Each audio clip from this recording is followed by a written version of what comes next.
Kembali bikin kesalahan, waktunya Jordi Amat ditepikan dari Timnas Indonesia.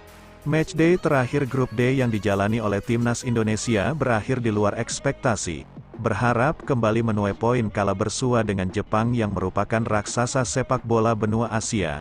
Anak asuh Shin Tae-yong tersebut harus tertunduk lesu di akhir laga. Menyadur laman detandahubungaf.com pada tanggal 24 Januari tahun 2024, Indonesia harus bertekuk lutut dari Samurai Blue dengan skor 1-3. Dari laman yang sama terkonfirmasi bahwa 3 gol yang merobek jala gawang Hernando Ari Sutaryadi dilesakkan oleh Dwi gol Ayase Ueda, dan 1 gol bunuh diri dari Justin Hubner. Satu-satunya gol balasan dari pasukan Merah Putih, dipersembahkan oleh pemain berdarah Belanda, Sandy Walsh di menit-menit terakhir pertandingan.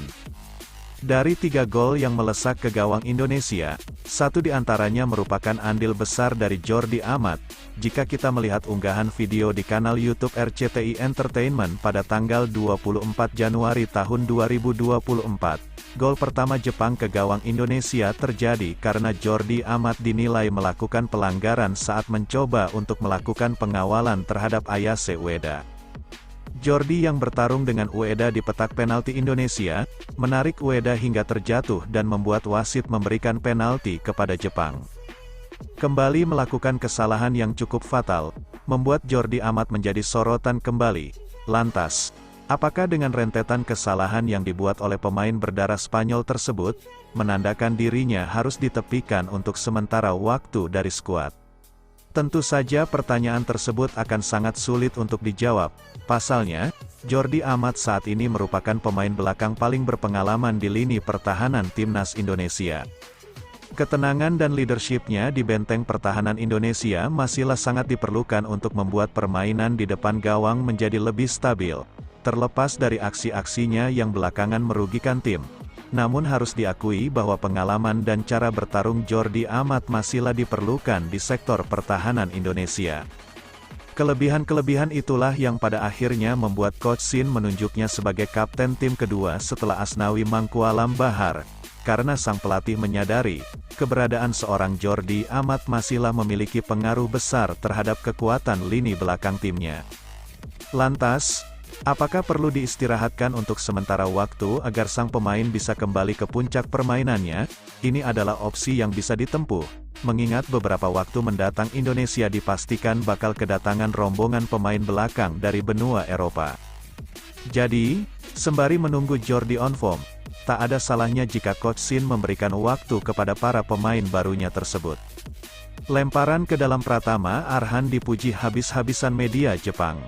Media Jepang ikut menyoroti lemparan ke dalam Pratama Arhan pada pertandingan Timnas Indonesia melawan Samurai Biru di Piala Asia 2023. Jepang berhasil mengalahkan Timnas Indonesia dengan skor 3-1 pada laga terakhir Grup D Piala Asia 2023 di Stadion Altumama, Rabu, tanggal 24 Januari tahun 2024. Hasil ini membawa Jepang lolos ke babak 16 besar Piala Asia 2023. Sedangkan Timnas Indonesia harus menunggu hasil laga Grup E dan F. Menariknya, gol skuad Garuda yang diciptakan Sandy Walsh pada menit 90+1 lahir dari skema lemparan jarak jauh Pratama Arhan. Pemain Suwon FC itu melakukan lemparan ke dalam di sisi kanan pertahanan Jepang sebelum disambut dengan sundulan Walsh. Skema tersebut ternyata mendapat perhatian dari media Jepang, The Answer dalam salah satu artikelnya. Satu-satunya gol yang mereka kebobolan adalah lemparan jauh di masa tambahan waktu di babak kedua, tulis The Answer. Menurut mereka, taktik lemparan ke dalam ini sering digunakan pada kejuaraan sekolah SMA di Jepang. Beberapa supporter Jepang pun menilai bahwa lemparan ke dalam seperti yang dilakukan Arhan merupakan taktik yang hebat. Taktik ini menarik perhatian selama kejuaraan sekolah menengah selama liburan akhir tahun dan tahun baru, dan para penggemar berkata, itu taktik yang hebat, tulis The Answer. Salah satu SMA yang sering mengandalkan taktik ini adalah Aomori Yamada dan sukses memenangkan 4 piala dalam 2 turnamen tahun ini.